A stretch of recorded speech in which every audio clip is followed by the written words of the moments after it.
తెలంగాణ గురించి అహోరాత్రులు కృషి చేసిన వ్యక్తి ప్రొఫెసర్ కోదండరామ్ గారిని నిన్న పోలీసులు అతి ఉత్సాహంగా ప్రొఫెసర్ గా పనిచేసిన వ్యక్తి, రూల్స్ తెలిసిన వాడు కనుక ఆయన ఏం చేశాడు, మొదటి అనుమతి గురించి వరంగల్లో ఇచ్చాడయ్యా. అమరవీరుల సభ జరగాము, అదేవిధంగా మరి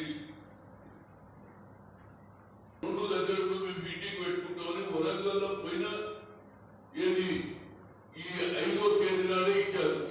ఈ నెల 5వ తేదీ నాడే వరంగల్ కమిషనరేట్ కు లెటర్ ఇవ్వడం జరిగింది. రాతపూర్వక ఇచ్చారు, సార్ మేము ఇట్లా అమరవీరుల సభ పెట్టుకుంటాము, వాళ్ళ జ్ఞాపకాలు, వారు చేసిన సేవలు, వారి సాహసం, వారి బలిదానం వల్లనే తెలంగాణ వచ్చిందనే ఆలోచనతో వారు పెట్టుకుంటే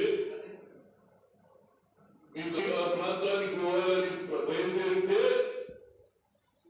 ఏమండి ఇది అధ్యాయం, ఇది ఏమేమి సెక్షన్లు పెడతారు, వాళ్ళ చేతిలో ఉన్నది 144 అంటే 4 కంటే ఎక్కువ ఉండొద్దు.